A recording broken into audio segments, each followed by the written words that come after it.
So, why have UFO sightings taken off so sharply? Why are there more reports of UFO sightings? Well, I personally believe that it's people using social media, posting with their cell phones, taking pictures and videos whenever they can, even people using dash cams from their cars.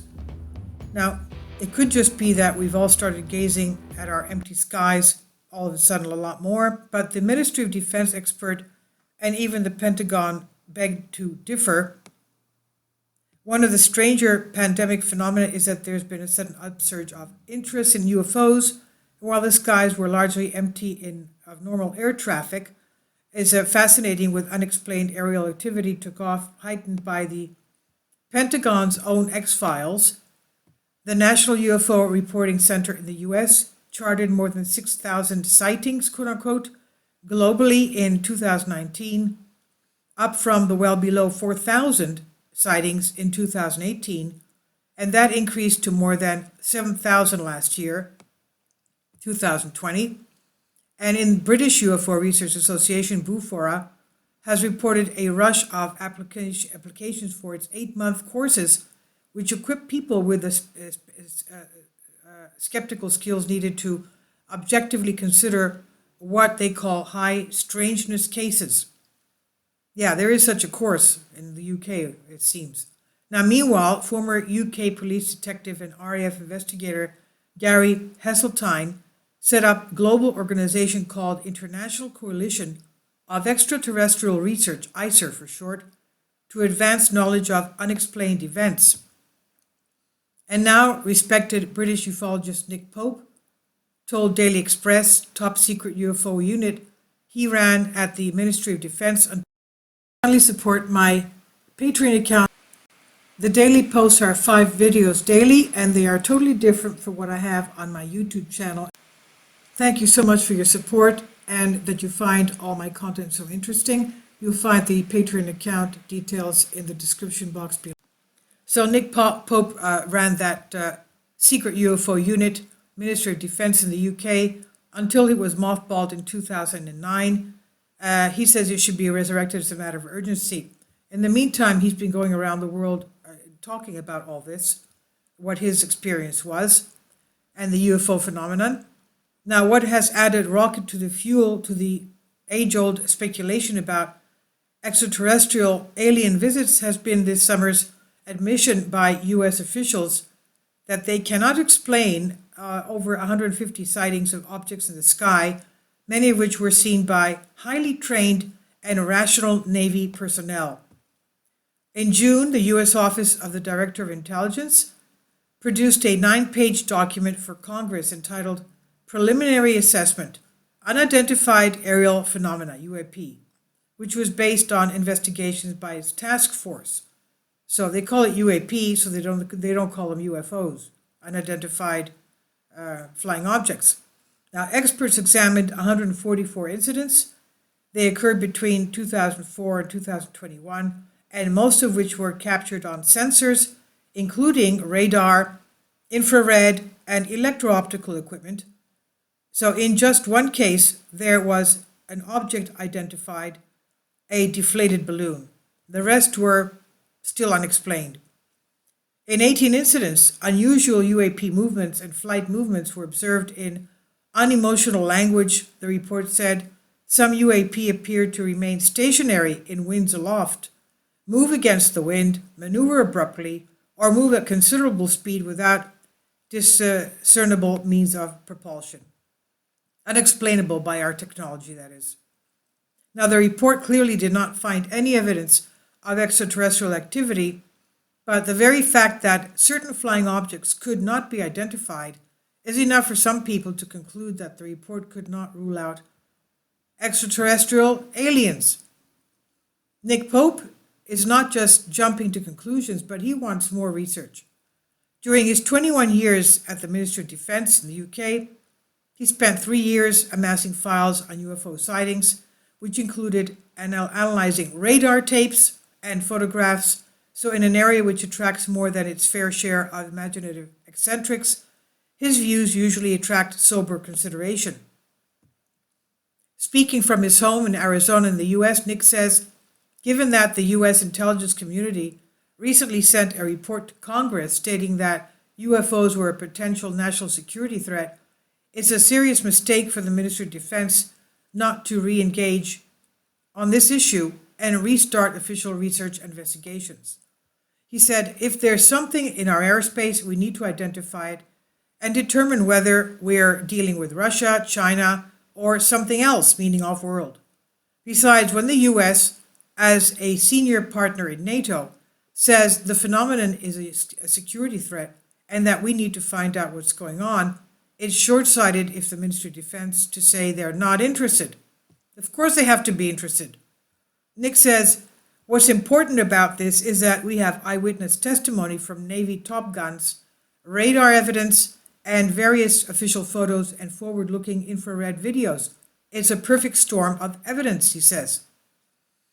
He recalls his own most intriguing case in March 1993 when, he says, we received dozens of reports over a period of about 6 hours, including sightings of a huge triangular-shaped UFO over RAF Cosford and RAF Shawbury in the Midlands. It could only apparently move from a hover or very slow speed to high Mach speeds in an instant, and with no sonic boom. Despite my comprehensive investigation, no conventional explanation was ever found. Having investigated, he says, hundreds of other people's UFO sightings, I've never seen anything unusual myself, despite the idea that people have about government UFO programs from watching TV shows like The X-Files. The government investigation seldom involves field visits to the locations where witnesses saw UFOs.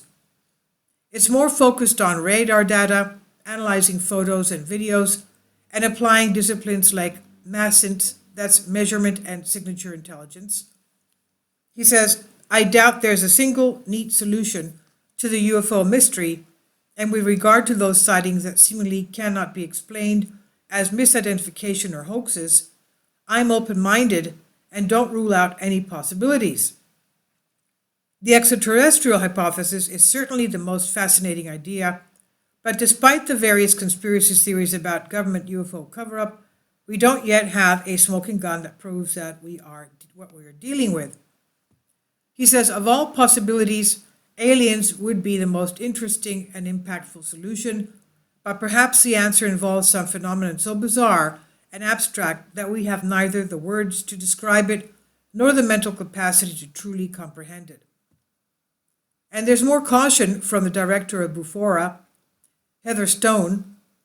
She has spent more than 20 years trying to comprehend sightings and photos and says 98% of them can be explained quite easily as misidentifications.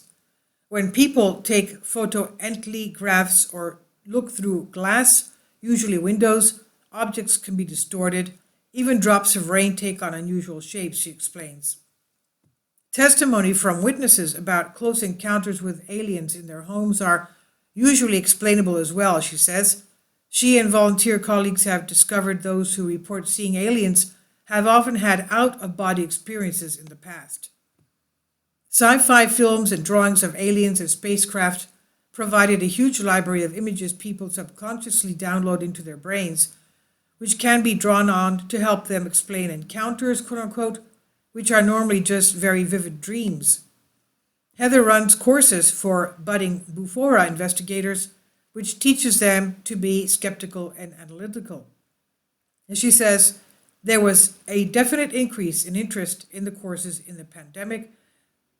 We reach people about the pitfalls and how to avoid them. We never use the word abduction because there's no evidence of that at all, and we do not allow hypnosis, she says.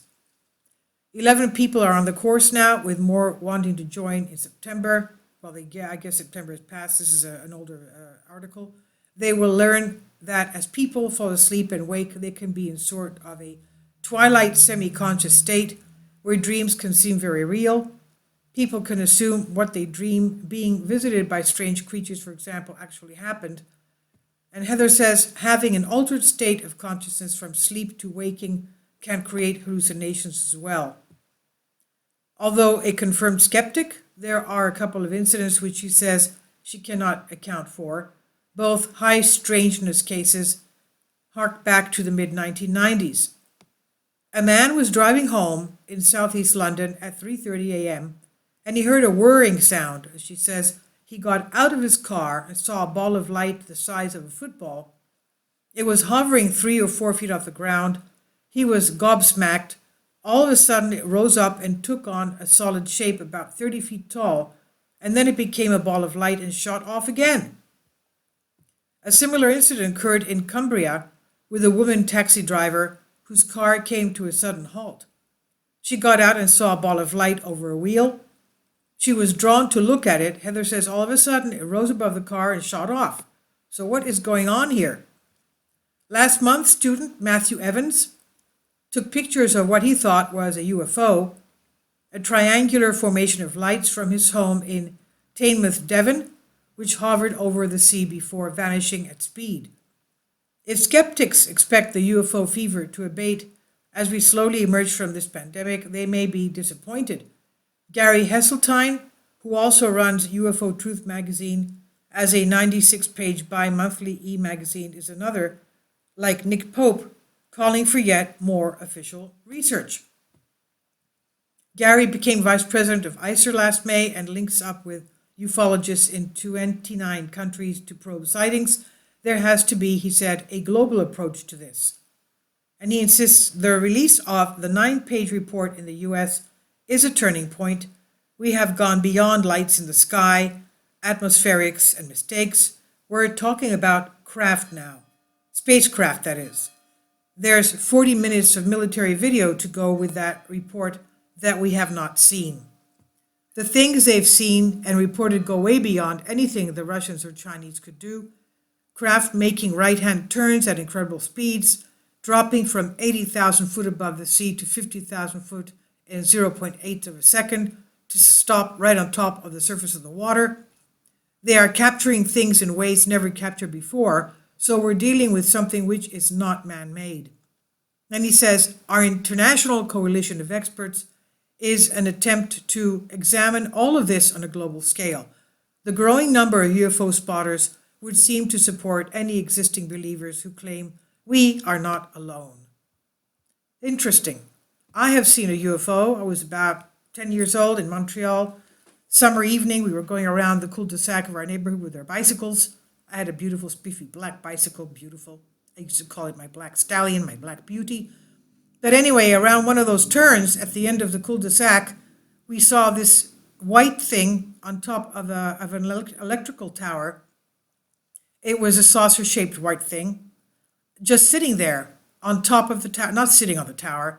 It was about a distance off the tower, but it made no sound and it was not moving. And as we kept on going around and around, we all confessed to each other that we had seen it every time we kept going around. It was just sitting there. So by process of elimination, we said it was not a balloon, it was not an airplane, it was not a helicopter. It must have been a UFO. And so we hightailed it out of there. I will never forget that sight. So I guess I had a sighting of a UFO. I can't explain what it was. And that was around the time period where a lot of people had reported UFO sightings in Canada. So this is by James Murray, Express UK. Please leave your comments and thank you for your support.